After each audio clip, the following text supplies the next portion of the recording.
They told you Verstappen was back, but they never showed you what really happened inside that Red Bull. He took pole by 71 thousandths, but the truth behind that lap goes far deeper than numbers. Nobody explained how Max mastered chaos when every other driver was fighting survival. And it all happened right here, in Austin, where the wind, the bumps, and the heat could break even the strongest. When the Texas sun burns through the air at the Circuit of the Americas, everything slows except Max Verstappen. The heat was relentless, the track temperature above 45 degrees, and the wind carried fine dust across the straights like smoke. But Verstappen's focus cut through it. Inside the RB21, he was not chasing a lap, he was sculpting it. From the moment he left the garage, he understood what others did not, that Austin's chaos could be controlled, but never conquered. The secret was to bend with it, not to fight it. And that is what he did. No drama, no wasted motion, only clarity. Every corner, every brake input, every steering angle was part of an invisible calculation unfolding at the speed of instinct. The crowd expected Norris. The data favored McLaren. But Verstappen had a different plan, not a faster car, but a better rhythm. He waited until the final moment of sprint qualifying to go out, letting the track temperature peak. It was a move of experience, not arrogance. The hotter surface would make the tires unpredictable, yet Max knew it would also awaken the grip hidden beneath the chaos. When he began his lap, the first 10 seconds were already poetry in motion. He attacked turn 1 with aggression and grace, using the gradient not to slow the car but to rotate it. As he powered out, you could feel that rare precision that separates reaction from control. In Sector 1, Verstappen became untouchable. The car floated through the S-curves with a balance that seemed unnatural. He was driving on the edge of adhesion, but the RB21 moved as if it had more grip than physics should allow. Each transition from left to right was timed with impossible accuracy, like a pendulum in perfect equilibrium. The engineers watching from the pit wall could hardly believe it. The data showed minimal steering correction, just enough to stabilize the platform, never enough to disturb airflow. That was where Verstappen gained time. He was not faster because of raw power.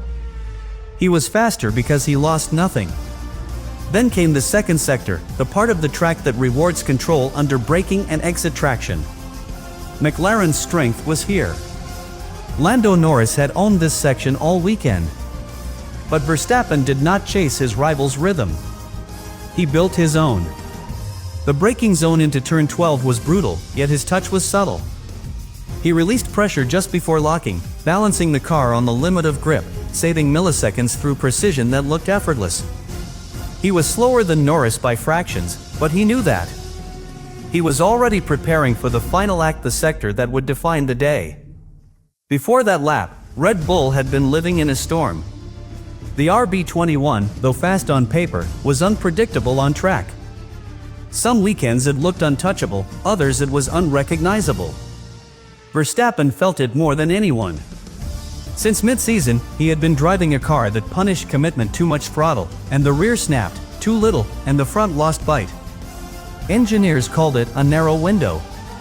Verstappen called it a conversation that changes every corner. It was not mechanical failure, it was sensitivity. The car's aerodynamics reacted violently to small changes in airflow. When the balance shifted, even by fractions, the car became a puzzle no simulation could solve. And at Austin, where wind direction changes by the lap, that puzzle became brutal. For any other driver, it would have been chaos. But Verstappen thrives in discomfort.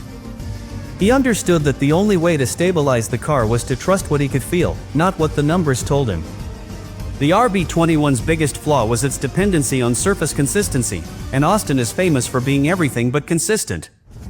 The bumps, the wind, the temperature, each one conspired to break rhythm. Verstappen's genius was to find rhythm inside that noise. He began to modulate steering angle through the fast corners, allowing the car to float over imperfections instead of resisting them. It looked smooth because it was deliberate. He was not taming the car. He was guiding it. In Sector 1, the Red Bull faced its hardest test. The floor update that had revived the car's downforce came with a price: extreme sensitivity to ride height. Too low, and the underfloor choked; too high, and the car lost speed. Austin's uneven surface made the balance nearly impossible. Verstappen solved it by adjusting his throttle mid-corner to maintain pressure through the underbody. It was something only a few drivers in history could manage, a technique that blurred the line between engineering and artistry.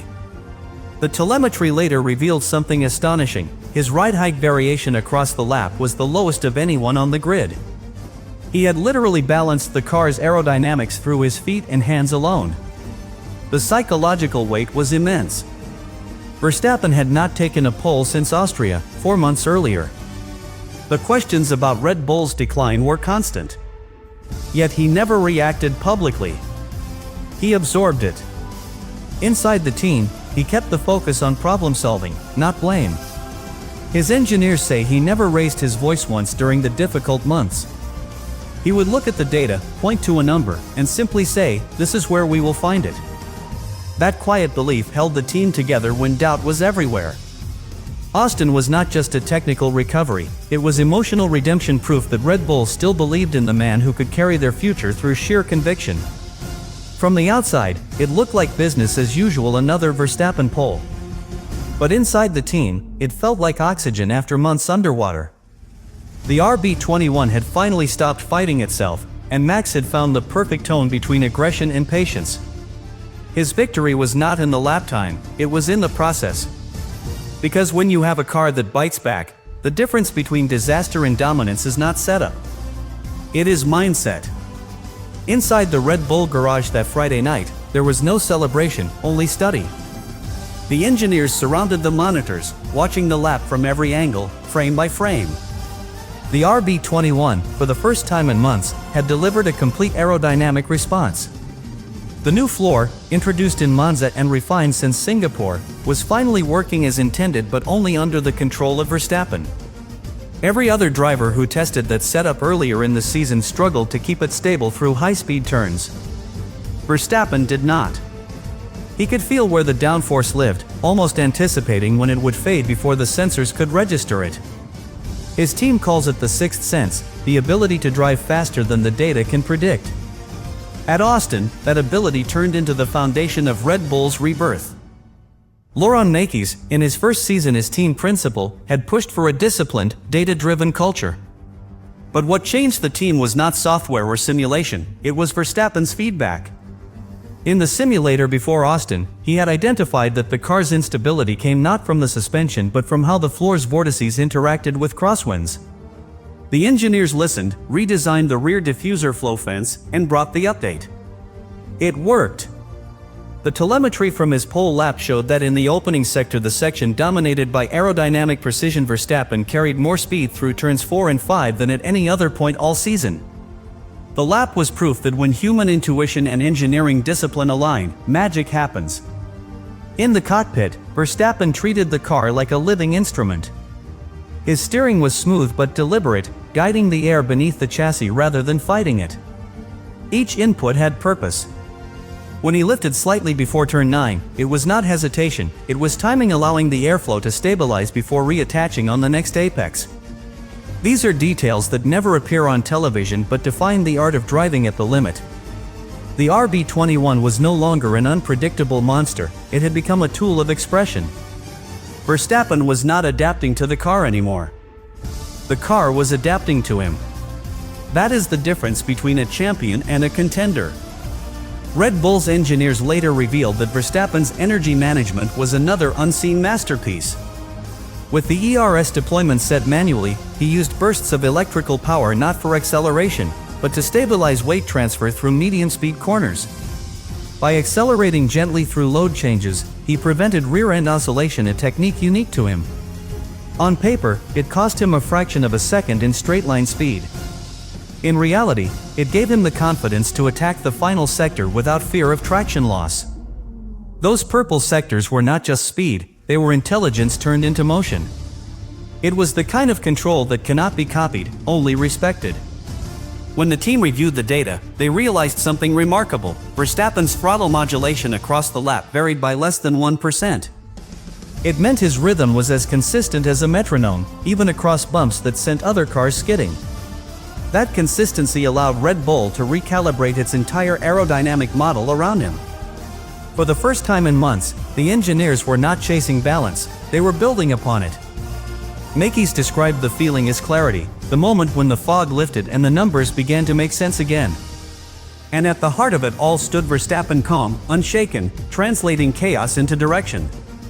In Austin, Red Bull rediscovered its identity. The pole lap was not just a number on a screen.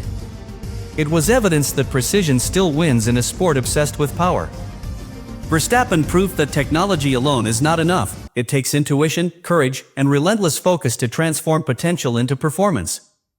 He reminded everyone why some drivers do not simply react to change, they redefine it.